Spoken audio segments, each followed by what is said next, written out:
మన తండ్రి అయిన పరలోకపు దేవుని నామమునకు మహిమ కలుగునుగాక. ఆమేన్. ప్రభు అయినటువంటి యేసుక్రీస్తుల వారి పుణ్యనామమున నా ప్రియమైనటువంటి శ్రోతలను జీవవాక్కుల కార్యక్రమంలోని దేవుని మాటలను వినడానికి ప్రేమపూర్వకంగా ఆహ్వానించుచున్నాను. గ్రంథము నుంచి ఒక మాట చదువుకొని సందేశంలోనికి వెళ్దాం.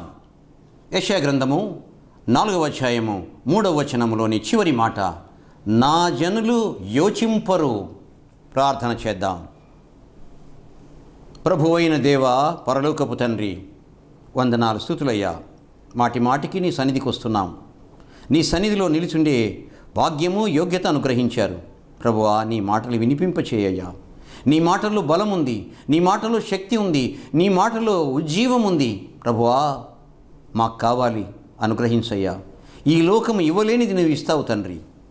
పిలిచి అనుగ్రహించే దేవుడవు, గొప్ప దేవా. బోధించయ్యా, మాట్లాడయ్యా. మా జీవితాలు రూపాంతరము చెందడానికి సహాయం చేయి. యేసునామమున ప్రార్థిస్తున్నాము తండ్రి, ఆమేన్. నా జనులు యోచింపరు. ఈ మాట యెషయా గ్రంథంలో రాయబడింది. దేవుడు బాధపడతాడు, వేదన పడుతూ ఈ మాటలు అంటాడండి. దేవుని మాటలు చూశారా? ఒక్కసారి యెషయా గ్రంథము 1వ అధ్యాయము 2వ వచనము, యెహోవా మాటలాడుచున్నాడు. ఆకాశమా ఆలకించుము, భూమి చెవియొగ్గుము. నేను పిల్లలను పెంచి గొప్పవారినిగా చేసి తిని, వారు నా మీద తిరుగబడి ఉన్నారు. బాధండి, బాధ. అయ్యో, ఆకాశమా ఆలకించు, భూమి చెవియొగ్గు. ఆయన బాధ వేదన ఆకాశంతో చెప్పుకుంటున్నాడు, తాను సృష్టించిన భూమితో చెప్పుకుంటున్నాడు. ఏమని? నేను పిల్లలను పెంచి పెద్దవారిగా చేసి తిని, వారు నా మీద తిరుగబడి ఉన్నారు. సంతోషంతో చెప్తారా ఈ మాటలు ఎవరైనా? నో. వేదన బాధతో చెప్తున్నాడు దేవుడు ఇక్కడ. ఎద్దు తన కామందును ఎరుగును. కామందు అంటే యజమాని. ఎద్దు తన యజమాని ఎవరు తెలుసు తనకు. గాడిద తన సొంతవాని దొడ్డి తెలుసుకొనను. గాడిదకు తెలుస్తుంది తన సొంతవాడెవడు, తన దొడ్డి ఏది, ఎక్కడ ఉండాలి, గాడిదకు తెలుసు. అయితే ఇశ్రాయేలీయులకు తెలివి లేదు. నా ప్రజలైన ఇశ్రాయేలీయులకు తెలివి లేదు. చూసారా? ఎద్దు తన కామందు నెరుగును, గాడిద తన సొంత వాని దొడ్డి తెలుసుకొనను. ఇశ్రాయేలుకు తెలివి లేదు. ఎందుకంటే అందువలన దేవుడు అంటాడు, నా జనులు వివేచింపరు. యోచన లేదయ్యా, ఆలోచన చేయరు, నా మాట వినరు, గ్రహించరు, అనుసరించరు, దాని గురించి వివేచించరు, యోచించరు, మనసు పెట్టరు, వినరు, ఆలోచన చేయరు, దాన్ని పాటించరు. ఈ మాటలో ఎంత భావం ఉంది. వేదనతో, బాధతో దేవుడు చెప్తున్నటువంటి మాటలు. నేను పెంచాను, పెద్ద చేశాను, పెద్దవారిని చేశాను, అయితే వారు నా మాట వినక ఉన్నారు. ఓ ఆకాశమా విను, ఓ భూమి చెవియొగ్గు. బాధపడుతూ దేవుడు భూమితో చెప్తున్నాడు, ఆకాశంతో చెప్తున్నాడు. నా ప్రియమైన వారలారా, ఇంకా ఎంత బాధ ఉందంటే, పాపిష్టి జనమా, అయ్యో, తాను సృష్టించిన తన ప్రజలను అంటున్నాడు ఏమని? పాపిష్టి జనమా, దోషభరితమైన ప్రజలారా, దుష్ట సంతానమా, చెరుపు చేయి పిల్లలారా, మీకు శ్రమ. పాపిష్టి జనమా, తన బిడ్డల్ని ఆ మాట అన్నాడంటే ఎంత బాధ వేదన ఉంటే అంటాడండి. అవును కదా? పాపిష్టి జనమా, దోషభరితమైన ప్రజలారా, దుష్ట సంతానమా, చెరుపు చేయి పిల్లలారా, మీకు శ్రమ. వారు యెహోవాను విసర్జించి ఉన్నారు. ఇశ్రాయేలు పరిశుద్ధ దేవుని దూషింతురు. విసర్జించడమే కాకుండా దూషిస్తారు. ఆయనను విడిచి తొలగిపోయి ఉన్నారు. ఇదండి కారణం. ఇంత గొప్ప దేవుణ్ణి విడిచారంట, తొలగిపోయారంట. మానవులు చూశారా? ఇంకొక కొంచెం ముందుకు వెళ్ళినట్లయితే, ఇంతగా చేసినటువంటి దేవుణ్ణి వారు విడిచారంట, తొలగిపోయారంట, దూరం అయిపోయారంట. మానవుడండి, ఎంతో జ్ఞానం ఉన్నటువంటి మానవుడు, తనకు ఇష్టమైనటువంటి మానవుడు, తను ప్రేమించినటువంటి మానవుడు, తన చేతులతో తయారు చేసి తన ఊపిరిని ఊదబడినటువంటి మానవుడు దేవునికి దూరం అయిపోయాడు. జంతుజాలములు, ప్రకృతి దేవుని మాట వింటున్నదండి. ప్రకృతి మాట విన్నది. భూమి పండించునుగాక అనేటప్పటికల్లా మొక్కలు వృక్షాలన్నీ మొలిచేయండి. దేవుని కర్ర చూపించేటప్పటికల్లా సముద్రం 2 పాయలైపోయిందండి. యెహోషువ అంటాడు, సూర్యచంద్రులు ఆకాశమున నిలిచిపోవునుగాక, నిలిచిపోయాయండి. చేపా నా మాట వినాలి, నా భక్తుడైనటువంటి యోనాను మింగాలి, నమ్మలకూడదు, కొరకకూడదు, 3 రోజుల తర్వాత నువ్వు కక్కాలి. విన్నది మాట. ఓ కాకి నా భక్తుడు ఆ యోర్దాను అవతల ఆ వాగు దగ్గర ఆ చెట్టు కింద ఉన్నాడు, ప్రతి దినము నువ్వు భోజనం తీసుకొని పోవాలి, ప్రతి దినము మాంసం తీసుకొని పోయి ఇవ్వాలి. నాకే లేదు ప్రభువా, నేను ఎక్కడ తీసుకొచ్చి ఇస్తాను అనలేదు. కాకి తీసుకుని వెళ్ళి దేవుని భక్తుడైన ఏలియాకు సరఫరా చేసింది. నా ప్రియమైన వారలారా, సింహములు మాట విన్నాయి. నా భక్తుడైనటువంటి దానియేలు మీ దగ్గర ఉన్నాడు గుహలో. జాగ్రత్త సుమా, కొరకకూడదు, నమలకూడదు, మింగకూడదు, దగ్గరికి వెళ్ళి వాసన కూడా చూడకూడదు. అలాగే తల ఉంచినాయి సింహాలు, దేవుని మాటను ఎదురాడలేదు. అయితే నా ప్రజలు నేను పెంచి పెద్ద చేశాను, పాపిష్టి జనం అయిపోయింది, దోషభరితమైన జనం అయిపోయింది, దుష్ట సంతానం అయిపోయింది, చెడు చేసే పిల్లలు అయిపోయినారు. చూసారా, మీకు శ్రమ. అయితే నా బిడ్డలు, నా ప్రజలు యోచించరు. ఓ భూమి, ఓ ఆకాశమా ఆలకించుము, ఓ భూమి చెవియొగ్గుము. ఎంత బాధపడతాడండి ప్రియమైన వారలారా. చివరికి చిత్రం ఏంటంటే, అధ్యయనం చేస్తుంటే నాకు ఒక నచ్చింది. తన బిడ్డలైనటువంటి వారు తను ప్రేమించి వారి కొరకు అద్భుతాలు ఆశ్చర్యాలు చేసి ఐగుప్తు దేశంలో నుంచి వారిని ఆ బానిస జీవితం నుంచి బయటికి తీసుకొచ్చి పాలు తేనెలు ప్రవహించే ఆ ఇశ్రాయేలు దేశంలోకి, ఆ కానాను దేశంలో వాళ్ళని ప్రవేశపెట్టిన తర్వాత దూరం అయిపోతారండి. అయ్యో, దారి తొలగి ఉన్నారు. ప్రకృతి మాట వింది, సముద్రం మాట వింది, సూర్యచంద్రుల నక్షత్రముల మాట వింది, భూమి మాట విన్నది, జంతువులు మాట విన్నాయి, కానీ మానవుడు మాట వినలేదు. ఇంకో విషయం ప్రత్యేకత ఏంటంటే, దయ్యములు మాట విన్నాయి. దయ్యములు మాట విన్నాయి ప్రియమైన వారలారా. దయ్యాలు, సాతాను దూతలు దయ్యాలు మాట విన్నాయంట, కానీ మానవుడు మాట వినడం లేదు. ఎంత అన్యాయము, ఎంత దుర్మార్గము. నిజమేనా? దయ్యాలు కూడా మాట విన్నాయా? ఎక్కడ విన్నాయండి? ఎక్కడ ఉన్నాయి? దేవునికి మాట విన్నాయా? అయ్యో, గ్రంథమంతా చెప్తుంది. కృత నిబంధనలో ఒక్కొక్కటి చూద్దాం. చూసారా, నా ప్రజలు వినలేదు, కానీ దయ్యాలు మాట వింటున్నాయి. ఇది బుద్ధి తెచ్చుకోవడానికి, జీవితం మారడానికి, దేవుని మాటలు వినడానికి, ఆయన మార్గంలో ప్రయాణం చేయడానికి క్రైస్తవునికి చాలా ఉపయోగకరమైంది. చూశారు నా ప్రియమైన వారలారా. చూద్దాం. మత్తయి సువార్త 8వ అధ్యాయము 28వ వచనంలో ఈ మాట రాయబడి, ఆయన అద్దరినున్న గదరేనీయుల దేశమునకు చేరగా, గలిలయ సముద్రం అవతల ఉన్నటువంటి దేశాన్ని గదరేనీయుల దేశము అని అంటారు. దయ్యములు పట్టిన 2 మనుషులు సమాధుల నుండి బయలుదేరి ఆయనకు ఎదురుగా వచ్చిరి.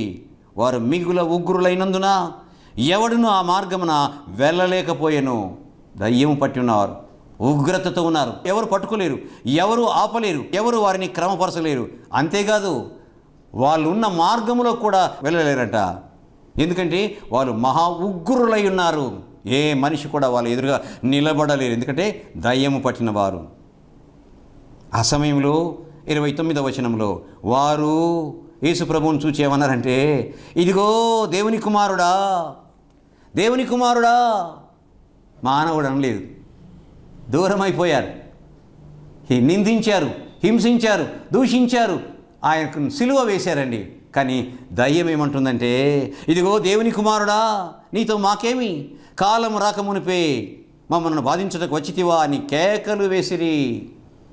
ఆయన దేవుడని గుర్తించారండి, దైవ కుమారుడని గుర్తించారండి, దైవజనుడు దైవ కుమారుడని గుర్తించారండి. గుర్తించి, ఇదిగో దేవుని కుమారుడా, నీతో మాకేమి, కాలము రాకమునిపై మమ్మల్ని బాధించడానికి వచ్చితివా అని కేకలు వేసిరి. ఆయన వాటిని పొమ్మనగా, వెళ్ళండి, వెళ్ళిపోండి అని ఆయన అనగా, పొమ్మనగా అవి ఆ మనుషులను వదిలిపెట్టి ఆ పందులలోనికి వెళ్ళిపోయాయంట. దేవుని మాట విన్నాయి, యేసు మాట విన్నాయి, ప్రభు యొక్క మాట విన్నాయి, విడిచి వెళ్ళిపోయాయి. చూసారా, దయ్యములు మాట విన్నాయి కానీ మానవులు మాట వినలేదండి. యేసు మాటకు లోబడ్డాయి దయ్యములు, యేసు మాటకు లోబడ్డం లేదు మనుషులు. ఎంత బాధకరమైన విషయం, ఎంత బాధకరమైన. ఆయన గద్దించగానే వారిని వదిలిపెట్టి పారిపోయాయి. దయ్యము యేసు మాట విన్నది. ప్రభు అంటున్నాడు, దేవుడు అంటున్నాడు, ఆకాశమా నా మాట విను, భూమి చెవియొగ్గు. నా ప్రజలు నేను పెంచి పెద్ద చేశాను, అయితే నా ప్రజలు తిరుగుబడి ఉన్నారు, నా మాట వినడం లేదు. వారు దారి తప్పి తొలగిపోయారు, నాకు దూరం అయిపోయారు అని ప్రభు అంటున్నాడు, దేవుడు అంటున్నాడు. ఒక్కసారా? ఎన్నిసార్లు? అదేవిధంగా మత్తయి సువార్త 9వ అధ్యాయము 32, 33. యేసును ఆయన శిష్యులను వెలుచుండగా, ఆయన వెళ్తున్నాడు, వెంట శిష్యులు ఉన్నారు. కొందరు దయ్యము పట్టిన ఒక మూగవాణిని ఆయన యొద్దకు తీసుకుని వచ్చిరి. ఇక్కడ దయ్యము పట్టడమే కాదు, మూగవాడు, మాట్లాడలేడు, అర్థం కాదు, ఏం చెప్తాడో తెలియదు. ఎందుకంటే ఏం తెలియజేస్తాడో తెలియదు. మూగవాడు.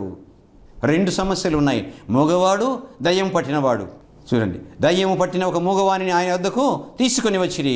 33వ వచనములో, దయ్యము వెళ్ళగొట్టబడిన తరువాత ఆ మూగవాడు మాట్లాడగా జనసమూహములు ఆశ్చర్యపడిరి.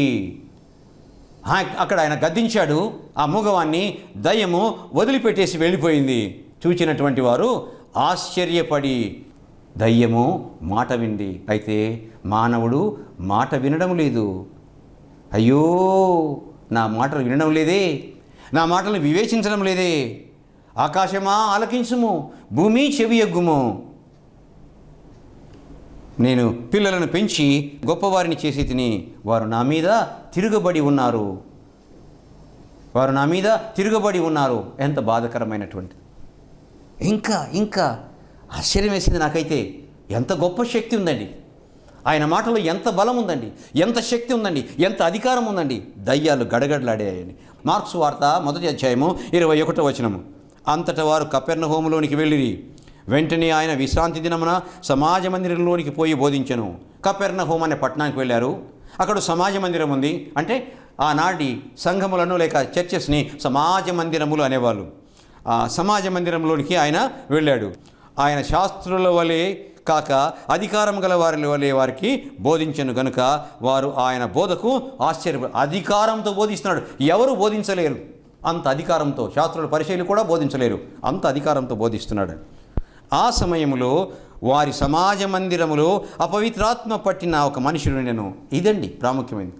సమాజ మందిరము, దేవుడు నివసించే మందిరము, దేవుని ప్రార్థించే మందిరము, దేవుని మాటలు బోధించబడే మందిరం. ఎవరున్నారు అక్కడ? అపవిత్రాత్మ పట్టినవాడు.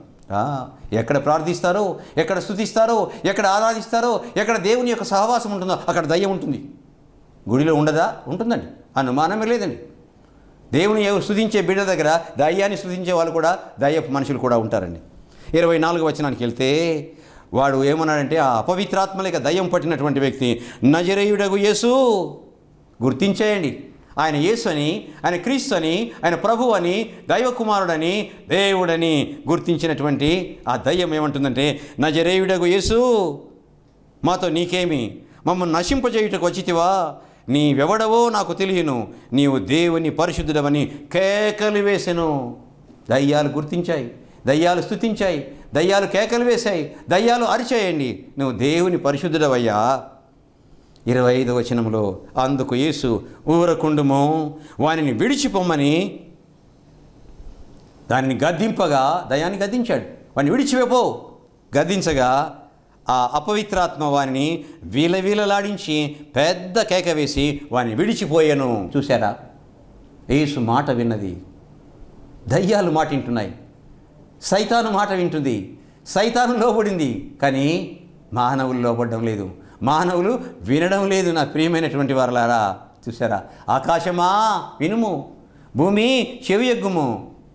చూసారా, నేను పిల్లల్ని పెంచి పెద్ద చేశాను, గొప్పవానిగా చేశాను, అయితే వారు నా మీద తిరుగుబడి ఉన్నారు, నా మాట వినడం లేదు, వారు దారి తొలగి నాకు దూరం అయిపోయారు అని. ఆకాశమా, భూమి వినండి. ఎంత బాధపడుతున్నాడు దేవుడు, దయ్యాలు మాట విన్నాయండి, దయ్యాలు మాట విన్నాయండి. చూసారా? ఇంకా ఇంకా ఎక్కడికి వెళ్ళినా సరే కేకలు వేసి పరిగెత్తిపోతాయండి వాటంతటవే. మార్క్స్ వార్త 1వ అధ్యాయం 32వ వచనంలో, సాయంకాలము ప్రొద్దు కుంకినప్పుడు జనులు సకల రోగులను దయ్యములు పట్టిన వారిని ఆయన వద్దకు తీసుకొని వచ్చిరి. రోగముతో ఉన్నటువంటి వారిని, దయ్యాలు పట్టినటువంటి వారిని తీసుకొని వచ్చారు ప్రభు దగ్గరికి. పట్టణమంతయు ఆ ఇంటి వాకిట కూడి ఉండెను. టౌన్కి వచ్చాడు ఆయన, పట్టణానికి వచ్చాడు, ఓ ఇంట్లో ఉన్నాడు, జనమంతా కిక్కిరిసిపోయి ఉన్నారు. అక్కడ వాకిట కూడి ఉండెను. 34వ వచనం, ఆయన నానావిధ రోగముల చేత పీడింపబడిన అనేకులను స్వస్థపరిచి అనేకమైన దయ్యములను వెళ్ళగొట్టెను. చూసారా?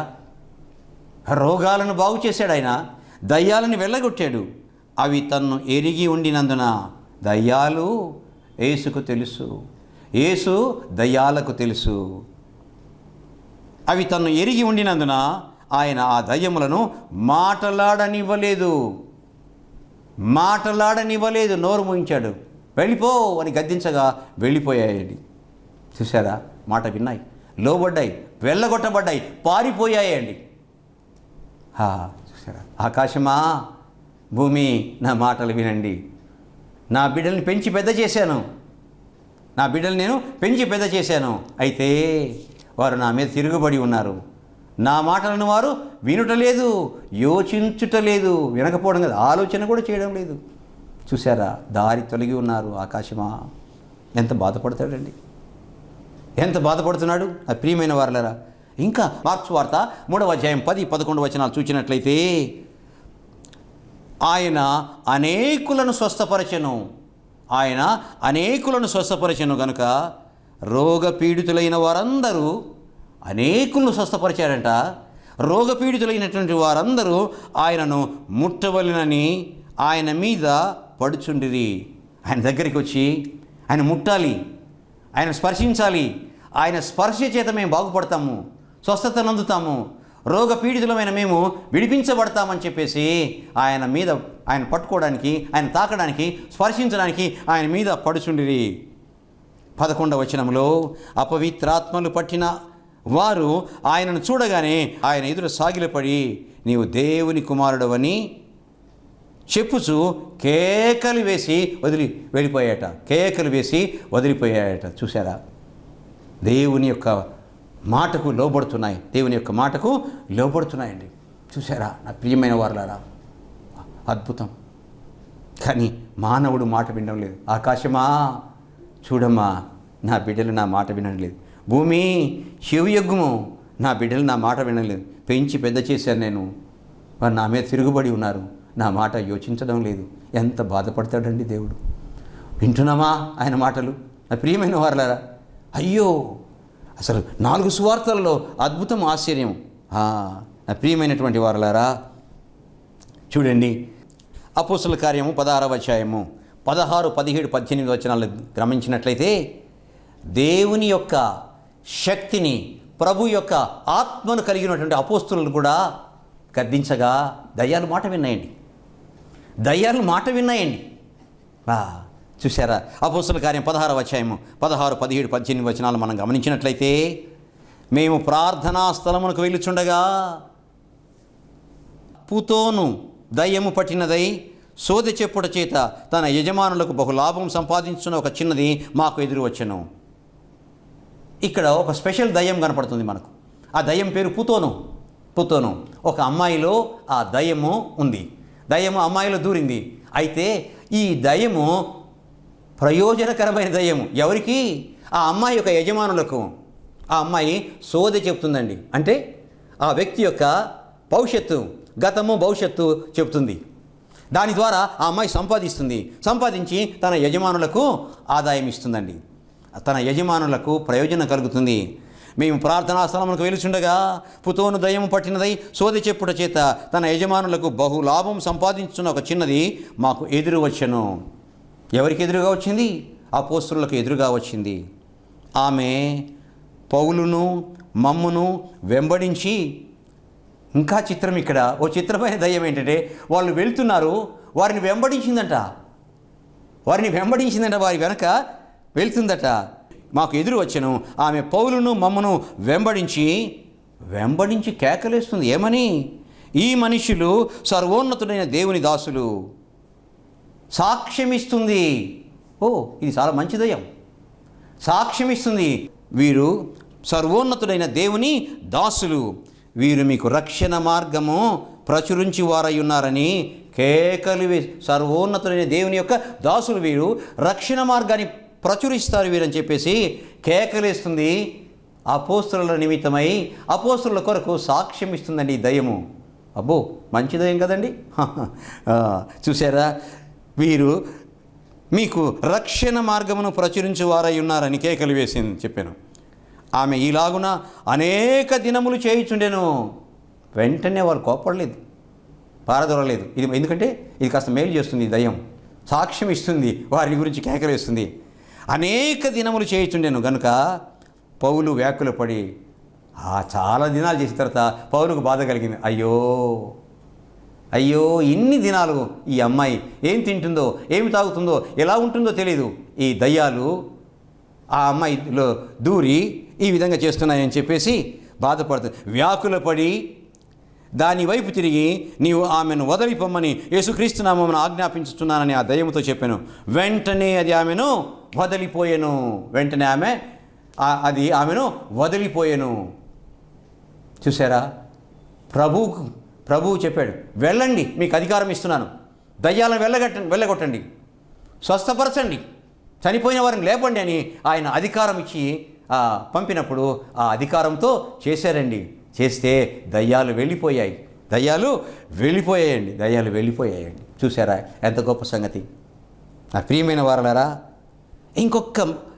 ఇంకొక ఉదాహరణ. లూకా సువార్త 10వ అధ్యాయము 17వ వచనం. యేసు ప్రభువుల వారు 70 మందిని పంపిస్తాడు. వెళ్ళండి, అద్భుతాలు ఆశ్చర్యాలు చేయండి, రోగులను స్వస్థపరచండి, దయ్యాలను వెళ్ళగొట్టండి, ఇంకా అద్భుతాలు మీరు చేయండి అని 70 మందిని పంపిస్తే ప్రభు నామములో, పరిశుద్ధాత్మ నామములో వారు అద్భుతాలు చేసి తిరిగి వస్తారు ప్రభు దగ్గరికి. వచ్చి ఏమన్నారంటే, ఆ 70 మంది శిష్యులు తిరిగి వచ్చి, ప్రభువా, దయ్యములు కూడా నీ నామం వలన మాకు లోబడుచున్నవని చెప్పగా, ఆయన సాతాను మెరుపు ఆకాశము నుండి పడుట చూచి తిని, ఇదిగో పాములను తేళ్లను త్రొక్కుటకు శత్రువు బలమంతటి మీదను మీకు అధికారము కలుగునని చెప్తున్నానని చెప్పగా, వారు వెళ్ళి ఈ పనులన్నీ చేశారని. అయిన తర్వాత తిరిగి వచ్చి అంటాను, ఆయనను దయ్యములు మీకు లోబడుచునని వచ్చిన తర్వాత, ప్రభువా, అది చేశాము, దయ్యాలు కూడా మాకు లోబడ్డాయి, మా మాట విన్నాయి అన్నప్పుడు, దయ్యములు మీకు లోబడుచున్నవని సంతోషించబాకండి, అంతటితో తృప్తి పడబాకండి.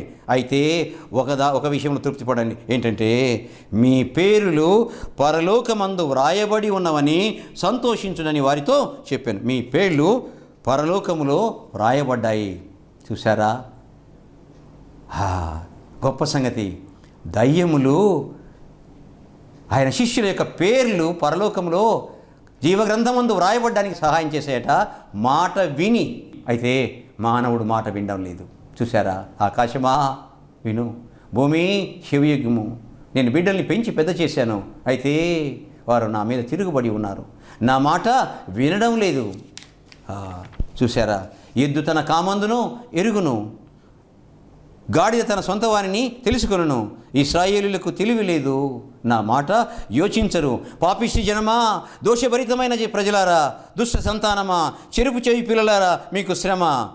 ఎందుకని వారు యెహోవాను విసర్జించి ఉన్నారు, ఇశ్రాయేలు పరిశుద్ధ దేవుని దూషించారు, ఆయనను విడిచి తొలగిపోయి ఉన్నారు.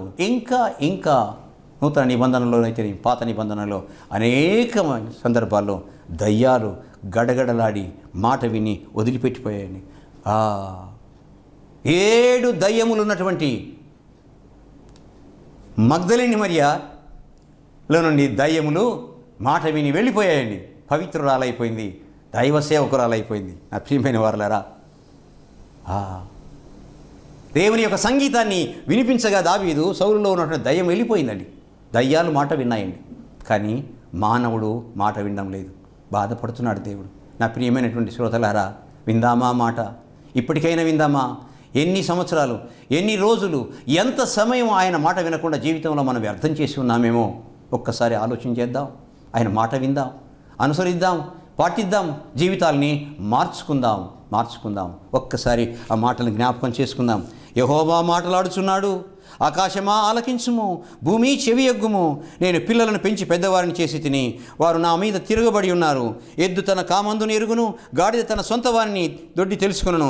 ఇశ్రాయేలుకు తెలియలేదు, నా జనులు యోచించరు. పాపిష్టి జనమా, దోషభరితమైన ప్రజలారా, దుష్ట సంతానమా, చెరుపు చెవి పిల్లలారా, మీకు శ్రమ. చూశారా ఎంత బాధపడుతున్నాడు? మనం సృష్టించిన సృష్టికర్త, పోషించున్నటువంటి మన దేవుడైన యెహోవా, మన ప్రభు ఎంత బాధపడుతున్నాడు. ఇంకా బాధ పెట్టక ఉండనట్లు ఆయన మాట విందాం, అనుసరిద్దాం, ప్రార్థన చేద్దాం. గొప్ప దేవా, మీ నామమునకు వేలాది వందనములు, స్తుతులు, స్తోత్రములు చెల్లిస్తున్నాం. నీ గ్రంథంలోని ఒక్కొక్క మాట మాతో నాయన మా జీవితాలను మార్చడానికి మాట్లాడగలదు. ఎందుకంటే నీ వాక్యంలో జీవం ఉందయ్యా. నీవే వాక్యము కనుక మా యేసయ్యా నాయనా, మీరు మాట్లాడినటువంటి మాటలు మా జీవితాల్లో, మా హృదయాల్లో, మా శ్రోతల జీవితాల్లో ప్రభువా నీ ఆత్మకార్యం చేయనట్లు, నీ మాట విని గ్రహించి అర్థం చేసుకొని అనుసరించి పాటించుటకు, నీ ప్రియబిడ్డలుగా ఉండటకు సహాయం చేయ్యా. సహాయించి కాలం గతించిపోతుందయ్యా. నీ రాకడ సమీపం అవుతుంది ప్రభువా. ఎరుగుటకు, గ్రహించుటకు, అనుసరించుటకు, జీవితంలో అన్వయించుకున్నటకు నీ సారూప్యంలో నీకు ఎదుటకు యేసయ్యా సహాయం చేయమని ప్రభునామమును అడిగి వేడుకుంటున్నాము తండ్రి. ఆమేన్. తండ్రి, కుమార, పరిశుద్ధాత్మ త్రియేక దేవుని కృప మాకు, మా శ్రోతలకు అనుగ్రహించబడునుగాక. ఆమేన్, ఆమేన్, ఆమేన్. మా address reverend doctor Y Manirao గారు, Emmanuel baptist church, Kranthinagar, Dargameta, Nellore. మా సెల్ నంబర్ 9440254020.